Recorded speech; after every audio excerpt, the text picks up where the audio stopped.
नमस्कार। प्रारब्ध पर आप सभी का स्वागत है। मैं अवनीश। सबसे पहले दर्शकों, आप सभी को प्रकाश उत्सव यानी प्रकाश का महापर्व दीपावली, आप सभी को दीपावली की हार्दिक शुभकामनाएं। इसी के साथ आइए सबसे पहले स्वागत कर लेते हैं गौरव प्रधान जी का। गौरव जी नमस्कार, बहुत बहुत स्वागत है। सबको राम राम, दिवाली की हार्दिक शुभकामनाएं आपको, आपके दर्शकों को और सभी मेरे सुनने वालों को। जी दर्शकों, दीपावली का पर्व है, अवसर दीपावली पर बात करने का है। लेकिन गौरव जी के साथ हम आज के महापर्व दीपावली पर ही बात करेंगे, लेकिन सुर जरा अलग सा लगाएंगे। 2014 से प्रधानमंत्री नरेंद्र मोदी ने एक नई और ऐसी परंपरा की शुरुआत की है जिसका साक्षी बनना, हम सब वहां पर मौजूद न होते हों, लेकिन समाचारों के माध्यम से, वीडियोस और फोटोज के माध्यम से उस महाघटना का साक्षी होना अपने आप में विलक्षण अनुभव है। आप सबने लगातार देखा होगा कि दीपावली का पर्व प्रधानमंत्री अपनी सेना के लोगों के साथ, सैनिकों के साथ किसी न किसी सीमा पर, किसी न किसी सैनिक स्थान पर मनाते हैं। इस बार भी वो हिमाचल प्रदेश में थे। ये एक ऐसा फील देता है, एक ऐसा अनुभव देता है जिसमें आज आप और हम में से तमाम लोग अपने घरों पर, अपने परिवार, अपने स्नेहीजन के बीच दीपावली मना रहे हैं। ऐसे में प्रधानमंत्री हम सब की तरफ से, एक तरह से कह सकते हैं कि हम सारे भारतीयों का प्रतिनिधि बनकर प्रधानमंत्री अपने सैनिकों के साथ होते हैं। तो आइए आज की ये चर्चा गौरव प्रधान जी, जिनका कि सेना के साथ एक कैसा कनेक्ट है ये आप सब जानते हैं, उनके साथ शुरू करें। गौरव जी, प्रधानमंत्री ने 2014 से जो ये नई परंपरा शुरू की है, सच बताइएगा, आप सैनिकों के साथ, सेना के साथ बहुत इंटरेक्शन करते रहते हैं, आप आते जाते रहते हैं, तमाम तरह के काम करते हैं, इस प्लेटफॉर्म पे हम नहीं बताएंगे। इस नई परंपरा का प्रधानमंत्री के सेना के मनोबल और सेना के तरफ से कभी कोई रिएक्शन, फॉर्मल इनफॉर्मल, आपको मिला है? बहुत बार मिला है, हर बार मिला है, ऐसा नहीं है। और सेना के जवान को जो प्रोत्साहन मिलता है जब भारत के प्रधानमंत्री 140 करोड़ देशवासियों की शुभकामनाएं लेके उनके पास पहुंचते हैं, तो उनका मनोबल बहुत बढ़ जाता है। और ये एक पॉजिटिव चीज़ है जो भारत में पहले कभी नहीं हुई सेना को लेके। जनरली आप देखिए सेना का क्या होता है, 26 जनवरी की परेड हो गई, उसके बाद जो यूनिट के रेजिंग डे हैं उनमें जो यूनिट कमांडर हैं या आर्मी चीफ्स हैं या जो अर्धसैनिक बल हैं उनके जो चीफ्स हैं वो जाके जाते थे। और उनके रेजिंग डे में जैसे अर्धसैनिक बल हैं, उनके रेजिंग जो कि होम मिनिस्ट्री में आता है, उनके रेजिंग डे पे होम मिनिस्टर भी नहीं जाते थे, किसी एमओएस को भेज दिया, किसी सेक्रेटरी को भेज दिया, इससे ज़्यादा नहीं होता था। तो आज प्रधानमंत्री आईटीबीपी के साथ हैं, आर्मी के साथ नहीं है। आज आईटीबीपी के साथ वो हिमाचल में है। तो सारे जो भी यूनिफॉर्म सोल्जर है उसका मनोबल कई गुना बढ़ जाता है जब भारत का प्रधानमंत्री उनके साथ होते हैं। जी, बिल्कुल ठीक बात। अच्छा, ये आपने दर्शकों को के तरफ से भी मैं बताऊं, दर्शकों आप सबको पता होगा कि सेना में हमारे एक वार क्राई की परंपरा है। बहुत रोचक रोचक वार क्राई हैं, अलग अलग डिफेंस के यूनिट्स के, तमाम तरह के।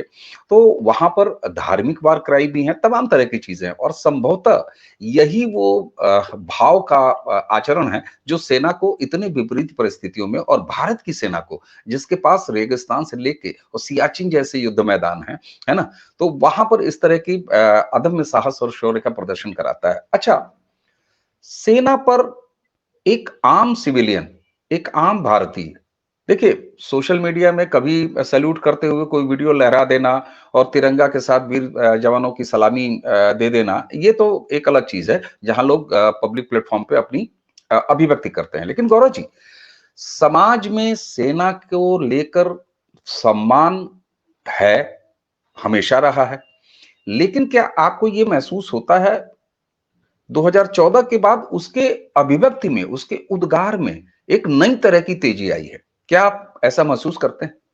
नहीं, नहीं, ऐसा महसूस करने की बात नहीं है, ये वास्तविकता है कि 2014 के बाद कोई भी यूनिफ़ॉर्म सोल्जर है, हम लोग सांकेतिक रूप से सोशल मीडिया पे सैल्यूट भी करते हैं, उनका मनोबल बढ़ाने की कोशिश भी करते हैं, सब कुछ करते हैं।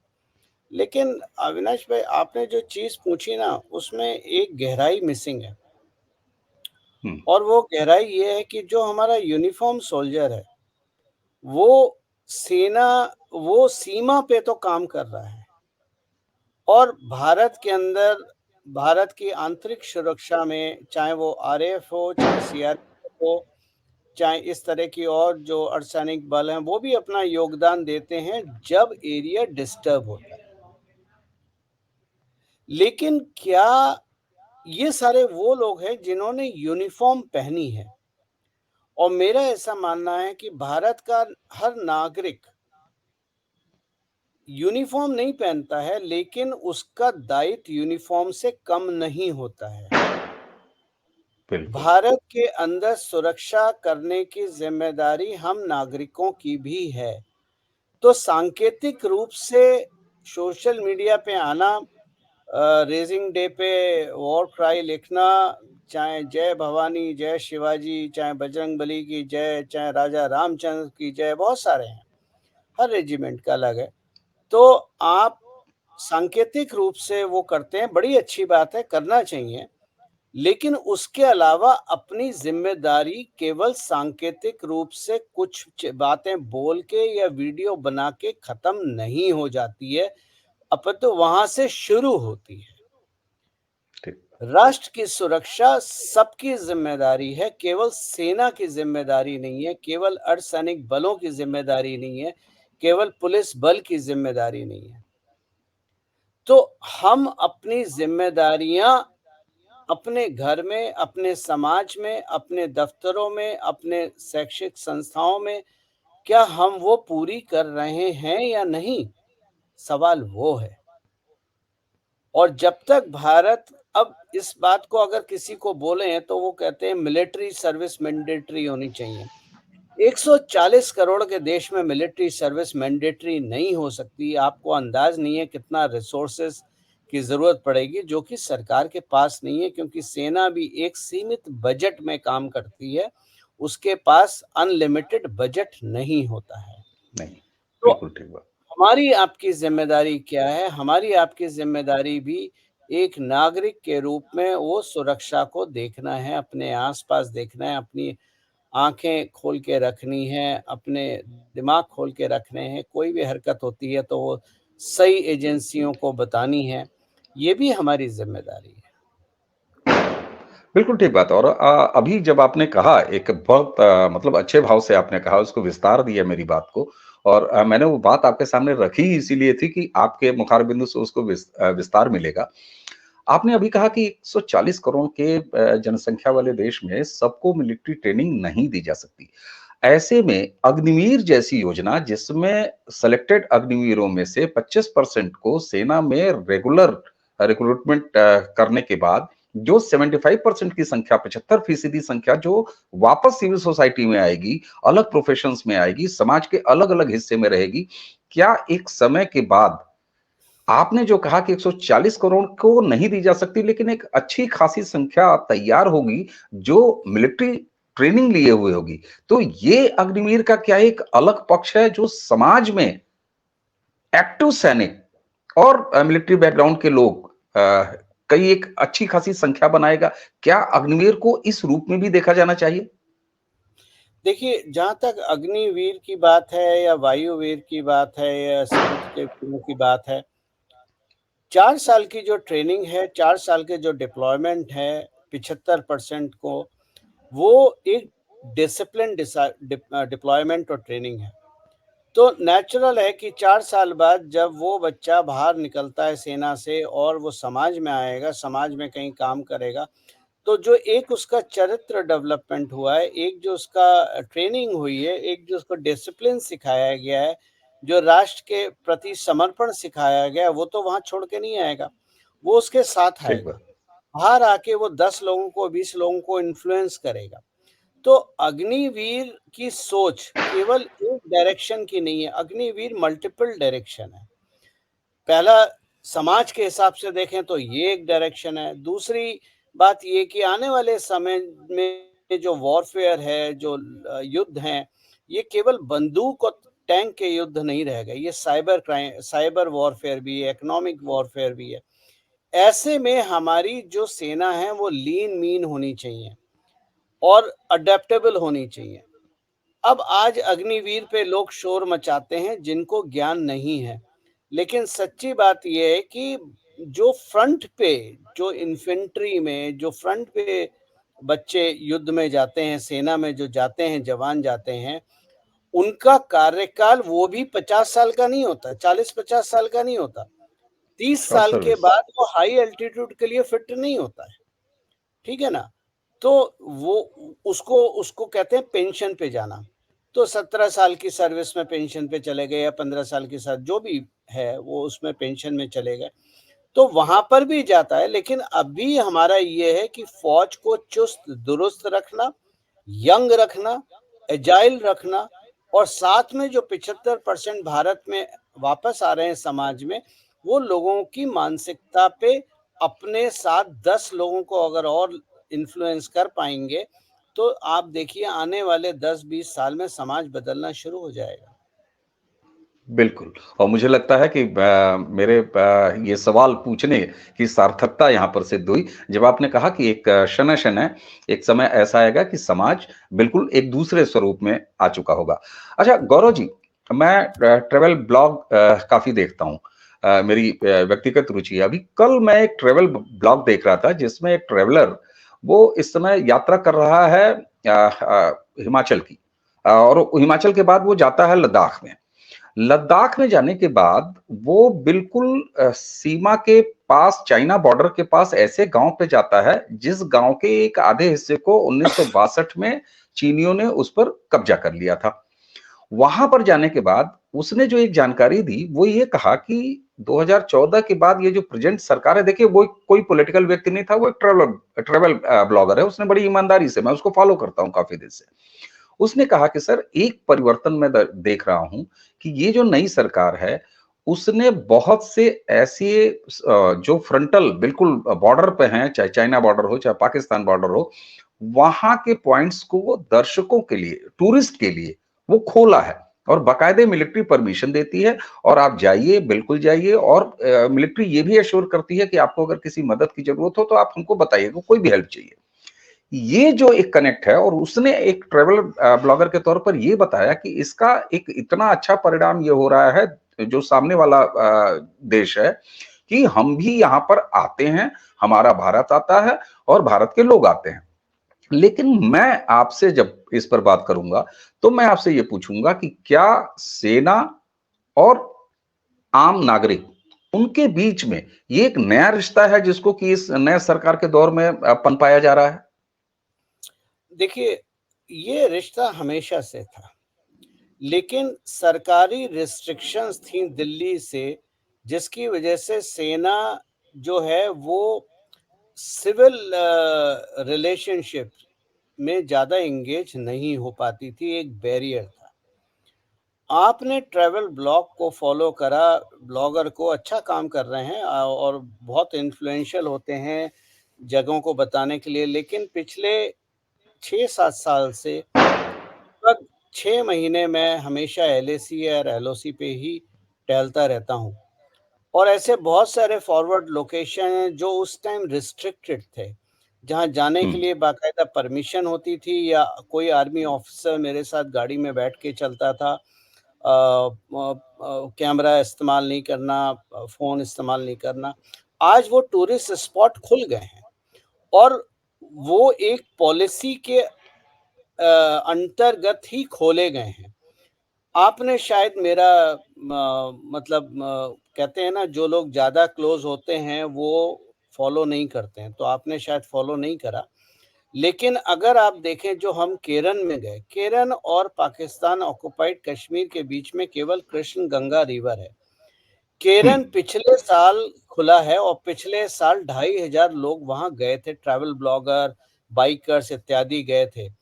इस साल पिछले महीने तक 50,000 की टूरिस्ट फुटफॉल हो चुका है।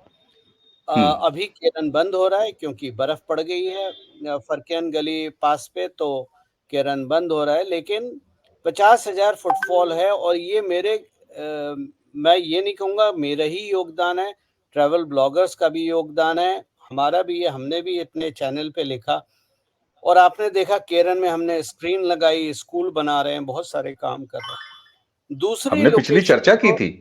हमने हमने दूसरी इसी पर पिछली चर्चा भी की थी। जी, जी, जी। जो दूसरी लोकेशन मैं आपके दर्शकों को बताता हूँ जाने के लायक है और जा सकते हैं कश्मीर में, वो है उरी।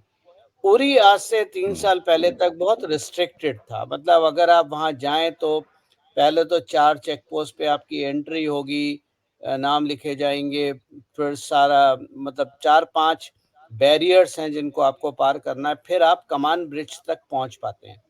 कमान ब्रिज भारत और पाकिस्तान ऑक्युपाइड कश्मीर रिवर जो बीच में है उसके ऊपर बना हुआ है। ये पहले ट्रेड रूट हुआ करता था। बाद में इसको सरकार ने ट्रेड जब सस्पेंड करा तो ये ब्रिज सील हो गया। आज आप कमान ब्रिज जा सकते हैं, उरी सेक्टर खुल गया है आपके लिए। तो ऐसे बहुत से लोकेशन हैं। लद्दाख का जो हिस्सा है वो एलएसी में आता है और कश्मीर का हिस्सा आपका रजौरी तक ये सारा एलओसी में आता है। यहाँ पर बहुत सारे स्पॉट्स हैं जो खुल गए हैं, बहुत सारे स्पॉट्स खुल रहे हैं। अब सवाल ये होता है क्यों? एक बहुत बड़ी पॉलिसी चेंज है जिसको मैं आज से नहीं हमेशा से मानता आया हूँ 20-25 साल से, कि अगर आपको कोई एरिया अपना सिक्योर करना है, तो वहाँ पर टूरिस्ट का फुटफॉल बढ़ा दो। हम्म।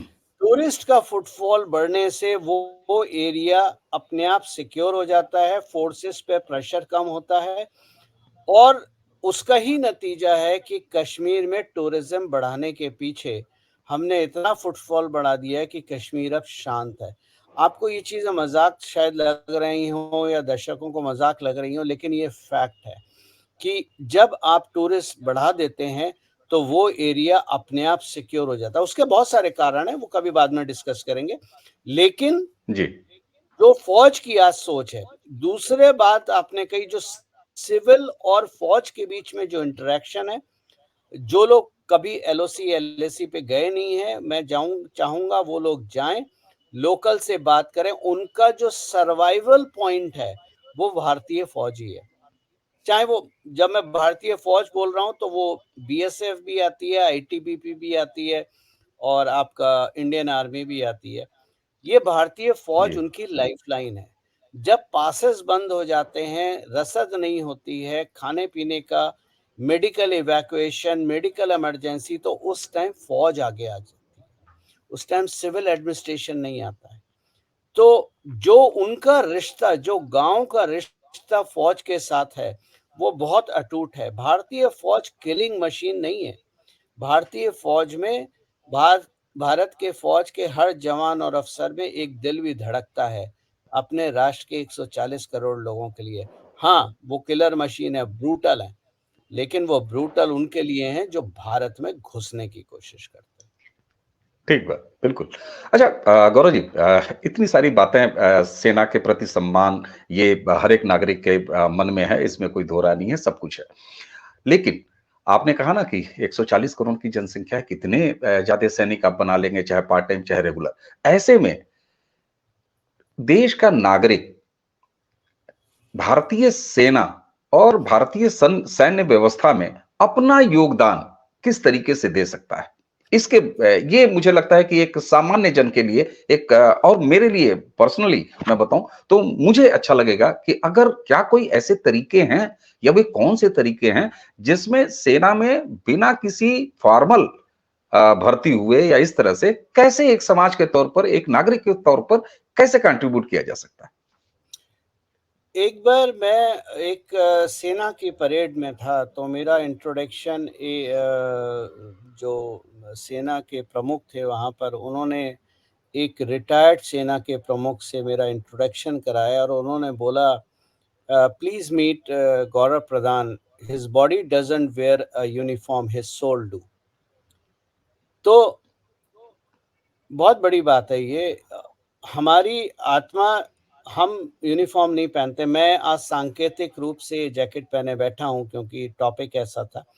लेकिन जो हमारा हमारा जो क्या कहना चाहिए, जो हमारा जो चित्त है, मन है, वो राष्ट्र के प्रति है। तो राष्ट्र में डेवलपमेंट हो, राष्ट्र में जो आपसे कम संपन्न लोग हैं उनका साथ हो। जैसे दिवाली पे आपने जो शॉपिंग करी, अपने लोकल एरिया में करी, अपने गरीबों से करी, दिए ज़्यादा जलाए। अगर हम बोलें कि चाइना माल नहीं खरीदना, ये हमारा समर्थन है। अगर हमें त्रुटिकरण की राजनीति नहीं करनी है तो ये हमारा कर्तव्य है राष्ट्र के प्रति एज अ सिटीजन। बाकी बहुत सारे और काम हैं जो लोग करते हैं। जैसे अगर आपकी आज्ञा हो तो मैं अपनी एनजीओ के बारे में थोड़ा बता देता हूँ कि गौरव प्रधान फाउंडेशन एलओसी और एलएसी पे काम करती है। फौज के विभिन्न अंगों के साथ मिलकर काम करती है। फौज का एक सीमित बजट होता है और कोई भी प्रोजेक्ट उन्हें करना है तो वो अप्रूवल प्रोसेस बहुत लंबा होता है, विभिन्न हायरार्की से जाता है और दिल्ली तक आता है और वापस फिर अप्रूव होता है। जब भी होता है उसमें समय बहुत व्यर्थ होता है और कुछ काम है जो फौरन करे जाते हैं। तो पिछले ये लेके चलिए 4 साल में लगभग 4.5 करोड़ के प्रोजेक्ट्स हम कर चुके हैं। 31 मार्च अगले साल हमारा बजट 1.5 करोड़ का जो परसों अप्रूव हुआ है। हमने एलसीडी स्क्रीन भी लगाई है गांव वालों को बताने के लिए कि भारत में क्या हो रहा है, क्योंकि वो उनको ज़्यादा मेन लैंड से आइडिया नहीं है कि भारत कैसे संपन्न हो रहा है, डेवलप हो रहा है या क्या सरकार की स्कीमें हैं उनके लिए भी और भारत के अन्य नागरिकों के लिए भी। प्लस हम स्कूल डेवलप कर रहे हैं, खंडर स्कूलों में बिल्डिंग दे रहे हैं, कंप्यूटर्स है, फर्नीचर है। अभी हमारी फाउंडेशन ने एक गांव में बच्चे आते थे नीचे से और चढ़ाई चढ़ते थे तो बहुत दिक्कत होती थी। तो हमें रिक्वेस्ट आई क्या हम बस ले सकते हैं। तो मैंने हम लोगों ने, हमारे गौरव प्रधान फाउंडेशन के बोर्ड ने एक बस अप्रूव करी है उन लोगों के लिए। प्रोसेस चल रहा है प्रोक्योरमेंट का और बस पैसे देने बाकी हैं। जिस दिन मेरे पास इनवॉइस आ जाएगी उस दिन मैं पैसे दे दूंगा। 18-19 लाख का खर्चा है, वो भी हम कर रहे हैं।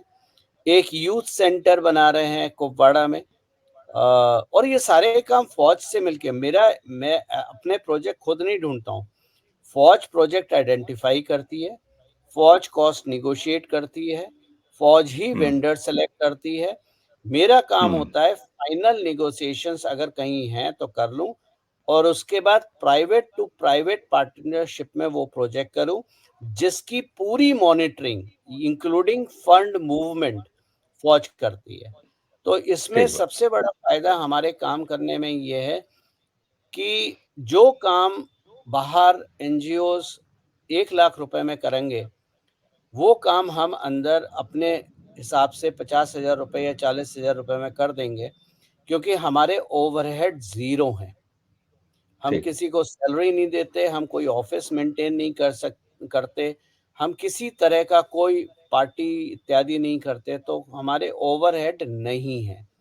तो जो भी सीएसआर फंड, अगर मान लीजिए 10 लाख का सीएसआर फंड आया तो 10 लाख पूरे के पूरे प्रोजेक्ट में ही खर्च होंगे, ना मेरी जेब में जाएंगे, ना मेरे टहलने के लिए खर्च होंगे, कुछ नहीं।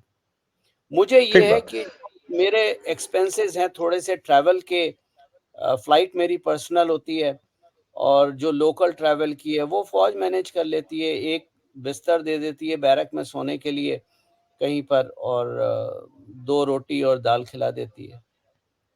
ठीक बात है। अच्छा, रोटी और दाल से याद आया कि पिछली चर्चा में भी आपने एक बड़ा महत्वपूर्ण विषय, जब मिलिट्री की ही बात हो रही थी, तो आपने कहा कि एक समय जब सेना में खराब खाना मिलता है और तमाम चीज़ें हैं, उसको लेके बरगलाया गया और उसके बाद तमाम सेना के लोगों ने इस बात को बार-बार सोशल मीडिया के ज़रिए ऑथेंटिकेट किया कि नहीं साहब, खाना बहुत अच्छा होता है। बहरहाल, अब यहाँ पर एक तरफ देश के नागरिकों के मन में सेना का इतना सम्मान, प्रधानमंत्री खुद 2014 से लगातार साल दर साल हर दिवाली वहीं मनाते हैं, ये अपने आप में, इसके अलावा वो बहुत सारे इंटरेक्शन करते हैं सेना से, वो अलग है। क्योंकि आज हम दीपावली के अवसर पर बात कर रहे हैं और ये पूरी चर्चा हमने भारतीय सेना के नाम किया है, जिनके बदौलत हम घर में पटाखे फोड़ रहे हैं, अपने शहर में पटाखे फोड़ रहे हैं। दरअसल जब वो पटाखे फोड़ते हैं, तो उन्हीं पटाखों से हमारे साल भर में 1 बार, 2 दिन 3 दिन पटाखे फोड़ने का वो अवसर आता है।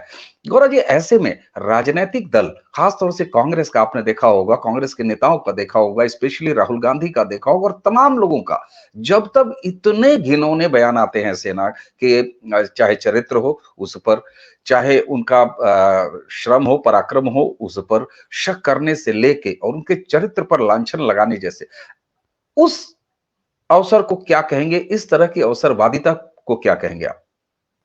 पहली चीज़ जो आपने वीडियो का ज़िक्र करा दाल का, खाने का, अ, मैं किसी की सुनी हुई बात पे विश्वास नहीं करता।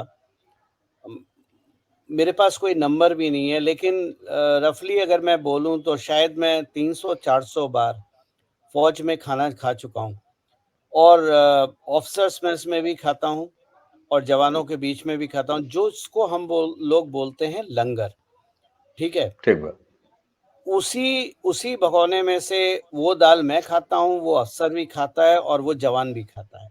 वही रोटी मैं खाता हूँ, अफ़सर भी खाता है, जवान भी खाता है। मुझे आज तक शिकायत नहीं मिली और मैं आपको बता सकता हूँ 3 कोर्स मील होता है, पूरा न्यूट्रिशियस होता है और हर त्योहार को एक अलग रूप में हर यूनिट जो फ़ौज की है, वो सेलिब्रेट करती है। मिठाइयाँ भी होती हैं, जलेबियाँ भी होती हैं, सब कुछ होता है। तो ये जो अब सवाल ये है कि ये क्यों करा गया? भारत के हर संस्थान में, चाहे वो एजुकेशन हो, चाहे वो एडमिनिस्ट्रेशन हो, चाहे वो पॉलिटिशियन हो, चाहे वो बिज़नेस हो, हर जगह चाइना की घुसपैठ है। और जब मैं चाइना बोलता हूँ तो चाइना पाकिस्तान दोनों की घुसपैठ है। जो एक जगह घुसपैठ चाइना अभी तक नहीं कर पाया है, वो भारतीय भारतीय से। फ़ौजी। और भारतीय फ़ौजों में घुसपैठ क्यों ज़रूरी है उनकी? ताकि उसको अंदर से तोड़ा जा सके, क्योंकि वही एक ऐसा कारण है जिसकी वजह से ना चाइना लद्दाख में सक्सेसफुल हुआ, ना गलवान में, ना डोकलाम में। पाकिस्तान ना आपके कश्मीर में सक्सेसफुल हुआ, ना जम्मू में, ना गुजरात में, ना राजस्थान में। और उसको अंदर से तोड़ने का यही तरीका है कि अंदर रिवोल्ट जनरेट करो। हुँ। चाइना का ये काम भारत की कुछ राजनीतिक पार्टियां और सिल्वर स्पून बॉन्ड पॉलिटिशियन जो हैं, जो मंदिर मस्जिद घूमते रहते हैं, वो ये काम बखूबी करने की कोशिश कर रहे हैं, जिसमें वो सफल नहीं हो पा रहे। बिल्कुल तो ठीक बात है। आप वो तो साफ जब स्पष्ट हमने जी। जब हमने पहले बात करी थी कि एक नागरिक जो यूनिफॉर्म नहीं पहनता है, वो क्या कर सकता है? मैं आपको बताऊं, भारतीय फौज के पास कितने ही आधुनिक टैंक आ जाएं, हवाई जहाज आ जाएं, बंदूकें आ जाएं, लेकिन हम नागरिकों के पास दुनिया की सबसे शक्तिशाली वेपन है और वो है हमारा वोट। अगर हम ये ठान लें कि हमें उन पार्टियों को वोट नहीं देना है जो भारतीय सेनाओं को नीचा दिखाने के लिए अपशब्द इस्तेमाल करते हैं, उन नेताओं को, उन पार्टियों को वोट नहीं देना है, मेरे ख्याल से इससे बड़ा भारतीय फौज के लिए आपका समर्थन हो ही नहीं सकता। बहुत बड़ी बात। और इसका नतीजा आपने 2014 से 2023 तक देख लिया कि जब आप भारतीय फौज के साथ खड़े हुए, जब आपने अपने वोट की ताकत का इस्तेमाल सही दिशा में करा, उसका कारण ये है भाई कि आज दिवाली पे पिछले 9 दिवालियों में आज भी आपको अगर आज की बात करें तो भारत में एक खेल का सर्कस चल रहा है, भारत में कुछ राज्यों में चुनाव चल रहा है, भारत में 140 करोड़ लोग दिवाली में हैं, बाजार खचाखच भरे हुए हैं। धारा 144 कहीं लगी? कहीं नहीं साहब। ये आपके वोट की ताकत है। तो अगर बिल्कुल ठीक। आप सेना में नहीं हैं, अगर आप भारतीय फौज की वर्दी नहीं पहनते हैं, तो आपका दायित्व फौज से कम नहीं हो जाता। लेकिन आपके पास सबसे शक्तिशाली हथियार है, वो है आपका वोट। उन पार्टियों को, उन राजनेताओं को, उन नेताओं को वोट नहीं देना है, जिन्होंने कभी न कभी भारतीय फौज के लिए अपशब्द इस्तेमाल करे, उनको नीचा दिखाने की कोशिश करी, उनकी शौर्यता पे सवाल खड़े करे, उनके कार्यों पे सवाल खड़े करे, चाहे वो सर्जिकल स्ट्राइक हो, चाहे बालाकोट हो, चाहे और बहुत से ऑपरेशंस हों। ऐसे लोगों को वोट नहीं देना है। मेरे ख्याल से इससे बड़ा योगदान आपसे ना भारतीय फौज मांग रही है, ना मैं मांग रहा हूँ, ना कोई सरकार मांग रही है। ये आपके लिए सबसे बड़ा योगदान होगा। बहुत बड़ी बात गौरव जी। और आप देखिए, कल छोटी दीपावली थी, उसके पहले धनतेरस थी, और ये वोट का ही परिणाम है कि रामलला मर्यादा पुरुषोत्तम भगवान राम का मंदिर अयोध्या में बन रहा है। और क्या भव्य दीपावली थी उत्तर प्रदेश में, एक नई परंपरा का सृजन हुआ है, रिकॉर्ड पर रिकॉर्ड बन रहे हैं, गिनीज बुक ऑफ वर्ल्ड में फिर रिकॉर्ड हुआ है। और संभवतः आपने जो ये बात कही है कि हम और आप जैसे नागरिकों के पास एक उंगली की जो ताकत है, जो ईवीएम पर साल दर साल हर 5 साल के बाद चुनाव में दब रही है, जो 2014 में दबी, जो 2019 में दबी, और अब 2024 में उसको दबाने की तैयारी है। संभवतः ये इतना बड़ा योगदान है कि जो आपने एक कहावत कही थी जब आपका इंट्रो करा रहे थे सेना के अफसर, और उन्होंने कहा था कि इनके शरीर पर वर्दी भले ना हो, लेकिन इनकी जो आत्मा है वो वर्दी पूरी तरीके से पहनती है। तो संभवतः ये हम करोड़ों भारतीयों के पास अवसर है कि अपने मताधिकार का सार्थक प्रयोग करके भारतीय सेना, उसको बदनाम करने वाले, उस पर लांछन लगाने वाले व्यक्तियों को हमेशा हमेशा के लिए सत्ता से बाहर करें। जी। उन्होंने बोला था इनकी आत्मा वर्दी पहनती है, कॉलर पे 4 स्टार है। बहुत बड़ी बात। तो आपने जो ये आपने रास्ता बताया ना, आपने आपने जो एक बात कही, उंगली की ताकत, 2022 में जो आपने उंगली की ताकत, 2017 और 2022 में आपके उत्तर प्रदेश में जो आपने उंगली की ताकत इस्तेमाल करी, वही उसी का नतीजा है कि आज मर्यादा पुरुषोत्तम श्री राम अपने घर वापस आ रहे हैं। और बहुत बड़ी बात। भगवान श्री राम आस्था के केंद्र हैं। अयोध्या जियोपॉलिटिकल केंद्र बनेगा। ये दुनिया में तीसरा केंद्र होगा, वेटिकन और मक्का मदीना के बाद अयोध्या धाम जो है, श्री अयोध्या जी जो है, वो तीसरा केंद्र बनेंगे। लेकिन आप एक बात याद रखिए, अयोध्या भी सेना को रिप्रेजेंट करती है, क्योंकि भगवान श्री राम योद्धा थे धर्म के।